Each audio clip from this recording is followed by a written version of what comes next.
ایوان راسکا کے brain operation میں اسے موجود رہنا چاہیے یا نہیں؟ وہ کہنے لگی، ڈاکٹر نیا ہے لیکن بوڑھا اور تجربے کار ہے۔ دوسرے ڈاکٹر نے کچھ سمجھ کر ہی اسے اپنی ٹیم میں شامل کیا ہے۔ میں تجربات کی بات نہیں کر رہا ہوں، یہ معلوم کرو کہ وہ ہمیشہ ہمارا راستار اور وفادار رہے گا یا نہیں۔ وہ اٹھ کر کہنے لگی، ٹھیک ہے، میں خیال خانی کرنے جا رہی ہوں۔ وہ وہاں سے چلی گئی۔ اس کے جانے کے بعد ماسکمین نے اعلیٰ فوجی افسران سے کہا، اس کا دل کسی پر نہیں آتا ہے اور یہ بات ہمارے مقاصد کے خلاف ہے۔ ایک انٹیلیجنس کے افسر نے کہا، ایک اندیشہ ہے کہ سرگئی کے برین آپریشن میں کوئی کمی رہ گئی ہے، اس کے لاشعور میں پارس رہ گیا ہے۔ اعلیٰ افسر نے کہا، یہ کیسے ہو سکتا ہے؟ برین آپریشن سے پچھلی تمام یادیں ہمیشہ کے لیے مٹ جاتی ہیں۔ اگر تمام یادیں مٹ جاتی ہیں تو جوجو اور ایلپا کی ٹیلی پیتھی بھی ختم ہو جاتی۔ ہمارے سامنے مثال موجود ہے۔ جوجو نے رفتہ رفتہ پارس کو اور فرحات کی پوری فیملی کو پہچان لیا ہے۔ ماسکمین نے تائید کی، سرگئی کے سلسلے میں یہ اندیشہ درست ہو سکتا ہے۔ جسے سانپ ٹس لے اس کی جان بچائی جائے، تب بھی وہ ساری زندگی زہر کو بھلا نہیں پاتا۔ ایک افسر نے کہا، یہ بات سمجھ میں آتی ہے۔ آپریشن کے بعد ٹیلی پیتھی کے علم کو باقی رکھا جا سکتا ہے تو زہر سے ہونے والی لگاوٹ کو بھی رکھا جا سکتا ہے۔ ایسا تو ڈاکٹر کرتے ہیں۔ انہوں نے اس سلسلے میں خصوصی تجربہ کیا تھا کہ برین آپریشن کے دوران ٹیلی پیتھی کی صلاحیتوں کو کس طرح بحال رکھا جائے۔ مجھے شبہ ہے کہ ڈاکٹر نے سرگئی ایلپا کی زہریلی محبت کو بھی قائم رکھا ہے۔ ماسکمین نے کہا، وہ ڈاکٹر مر چکا ہے، اس کی جگہ نیا سرجن آیا ہے۔ اس سے پہلے کہ نئے سرجن کی ٹیم ایوان راسکا کا آپریشن کرے، ہمیں ڈاکٹروں سے ان معاملات پر گفتگو کر لینا چاہیے۔ پہلے تو یہ معلوم کیا جائے کہ برین آپریشن کے دوران ٹیلی پیتھی کے علاوہ اور کوئی دوسری صلاحیت یا ماضی کی کوئی دلچسپی رہ جاتی ہے یا نہیں۔ اگر رہ جاتی ہے تو اسے نہیں رہنا چاہیے، صرف ٹیلی پیتھی کے علم کو برقرار رہنا چاہیے۔ اعلیٰ افسر نے کہا، یہ معاملات تو ڈاکٹروں سے میٹنگ میں طے ہوں گے۔ ابھی سرگئی الپا خطرے کی گھنٹی بجا رہی ہے۔ اگر اس کے لاشعور میں زہریلے مرض سے دلچسپی رہ گئی ہے تو وہ کسی بھی عام شخص سے متاثر نہیں ہوگی، نہ کسی سے شادی کرے گی۔ اس کے اندر پارس کی نامعلوم سی تلاش چھپی رہے گی۔ ایک نے کہا، ہمیں کسی بھی طرح سرگئی کی زندگی کا رخ بدلنا ہوگا۔ اس کی شادی جلد سے جلد کر دی جائے، ایک شوہر کی محبت مل جائے، 2-4 بچے ہو جائیں تو عشق ٹھنڈا پڑ جائے گا۔ دوسرے نے اعتراض کیا، عشق ٹھنڈا پڑ سکتا ہے لیکن جس چیز کی محرومی ہو تو اس کی طلب بڑھاپے تک اور موت تک باقی رہتی ہے۔ پارس اسے بڑھاپے میں بھی ملے گا تو وہ زہریلا تعلق بحال کر لے گی۔ ہو سکتا ہے کہ اس کی خاطر وہ شوہر اور بچوں کو بھی چھوڑ دے، اور پارس تو ضرور اسے ہم سب سے چھڑا دے گا۔ موجودہ مسئلے کا حل شادی نہیں ہے، لیکن علاج ناممکن نہیں ہے۔ اس سلسلے میں ڈاکٹر بہترین مشورہ دیں گے، ہمیں ان سے کنسلٹ کرنا چاہیے۔ اعلیٰ افسر نے کہا، میرا خیال ہے ڈاکٹر اسے توجہ سے اٹینڈ کریں تو اس کے اندر سے زہریلے محبوب کی جستجو ختم ہو جائے گی۔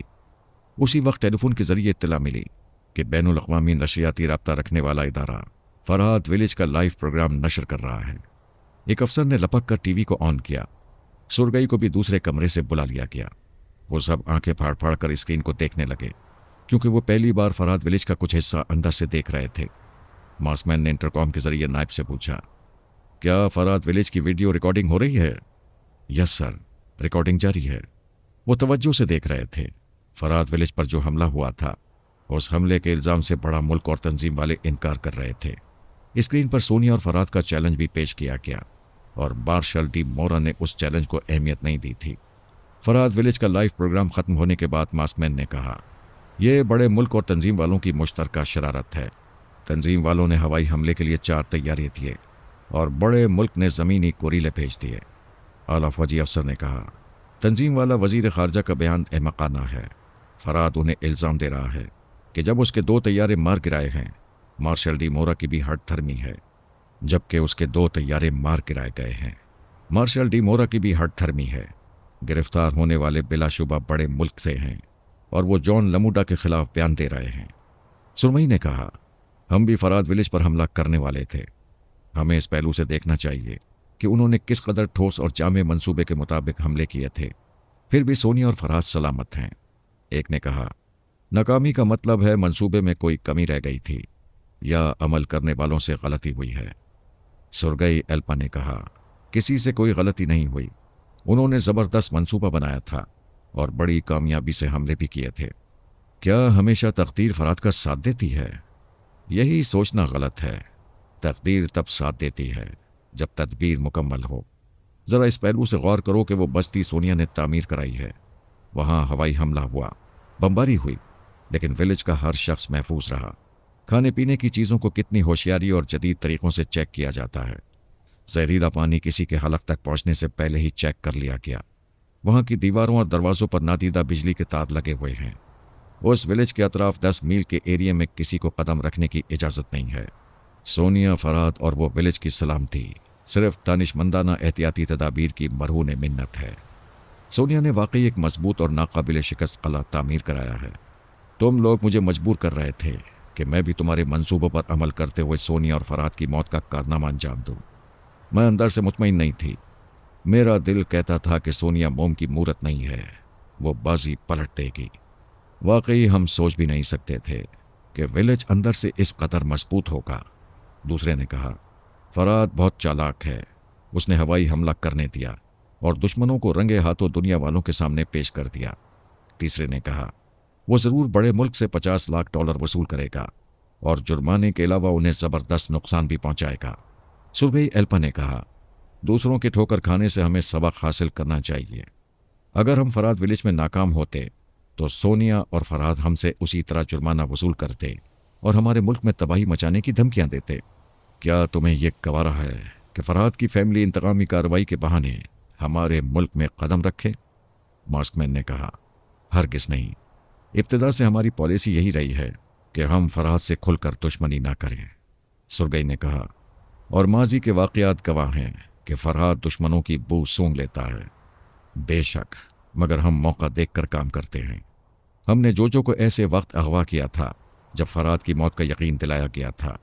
اب بھی سونیا اور فرات کو ایک محدود ولیج میں موجود پا کر ذہن یہی کہتا ہے کہ بس یہی موقع ہے۔ یہ کھلی دنیا میں نکل جائیں گے تو پھر ہاتھ نہیں آئیں گے۔ اب ذہن کیا کہتا ہے؟ ماسک مین نے سخت لہجے میں کہا، سرگئی، تم طنزیہ لہجے میں بول رہی ہو؟ کیا اپنے بڑوں کی غلطیوں پر بولنا گویا طنز کرنا ہے؟ ہم نے کوئی غلطی نہیں کی ہے۔ اگر میں تم لوگوں کے منصوبوں پر عمل کرنے سے انکار نہ کرتی تو غلطی ہو چکی تھی۔ اسے تسلیم کرو کہ میں نے تمہیں ایک بہت بڑی غلطی سے بچا لیا ہے۔ تمہاری عمر ہی کیا ہے جو مجھ جیسے تجربے کار کو غلطیوں سے بچاؤ گی؟ وہ کہنے لگی، عمر انسان کی ہوتی ہے، ذہانت کی نہیں ہوتی۔ بعض اوقات ذہین بچے نادان بوڑھوں کی غلطیوں کی نشاندہی کرتے ہیں۔ تم مجھے نادان بوڑھا کہہ رہی ہو؟ فوج کے اعلیٰ افسر نے کہا۔ ماسک مین، غصہ تھوک دو، بحث نہ کرو، جو بات درست ہے اسے تسلیم کر لو۔ سرگئی روز اول سے کہہ رہی ہے کہ ہمارے منصوبوں میں کمزوریاں ہیں۔ ماسک مین نے کہا، ٹھیک ہے، انسان سے غلطیاں ہوتی ہیں، لیکن گفتگو کے وقت بڑے چھوٹوں کا لحاظ کیا جاتا ہے۔ اعلیٰ افسر نے کہا، اہم مسائل کا حل تلاش کرتے وقت کوئی بڑا چھوٹا عہدیدار نہیں ہوتا۔ اگر ہم کسی کو چھوٹا سمجھ کر نظر انداز کریں گے تو اس کے بہترین مشوروں سے محروم ہو جائیں گے۔ ماسک مین خاموش رہا، وہ اپنی انسلٹ محسوس کر رہا تھا۔ اعلیٰ افسر نے پوچھا، سرگئی، کیا تم نے نئے ڈاکٹر کے خیالات پڑھے؟ جی ہاں، وہ ہمارا وفادار ہے، محب وطن ہے اور ایوان راسکا کا برین آپریشن کر کے اپنی بہترین صلاحیتوں کا مظاہرہ کرنا چاہتا ہے۔ اس نے ڈاکٹروں کی ٹیم میں کچھ تبدیلیاں کی ہیں۔ ان اسسٹنٹ ڈاکٹروں اور نرسوں پر بھی نظر رکھو، ان کے متعلق معلومات حاصل کرو اور ان سب کے چور خیالات پڑھتی رہو۔ اب تم جا کر آرام کرو۔ وہ اٹھ کر چلی گئی۔ اس کے جانے کے بعد ان ڈاکٹروں کو بلایا گیا جو ایوان راسکا کا برین آپریشن کرنے والے تھے۔ ماسک مین نے اعلیٰ افسر سے کہا، میں مانتا ہوں ہم سب فرات ولیج آپریشن کا منصوبہ بنا کر غلطی کر رہے تھے اور سرگئی شروع ہی سے منصوبے کو غلط کہہ رہی تھی۔ پھر بھی ہمیں اس کے سامنے اپنی غلطیوں کا اعتراف نہیں کرنا چاہیے۔ وہ ابھی سے سر چڑھ کر بہت بولنے لگی ہے۔ وہ بہت نہیں بولتی، صرف کام کرتی ہے اور کام کی بات بولتی ہے۔ تم خواہ اس کے پیچھے نہ پڑو۔ ایک بات اچھی طرح سمجھ لو، تم سے اور ہم سے زیادہ سرگئی اہم ہے۔ میری جگہ کوئی دوسرا چیف آف آرمی اور تمہاری جگہ کوئی دوسرا ماسک مین آ جائے گا، لیکن سرگئی کی جگہ کوئی دوسری ٹیلی پیتھی جاننے والی ہمیں نہیں ملے گی۔ دوسرے فوجی افسر نے کہا، ٹیلی پیتھی کے ہتھیار کے سامنے ہم فوجیوں کے جدید ترین ہتھیار کم تر ہیں۔ ہمارے ملک اور قوم کی بھلائی اس میں ہے کہ ہم سرگئی سے کم تر رہیں، اسے سر پر چڑھا کر رکھیں۔ جب تک وہ ہمارے ملک کے مفادات میں کام کرتی رہے، ہم اسے سجدے کرتے رہیں۔ بدبختی سے باغی ہو جائے تو اسے گولی مار دی جائے۔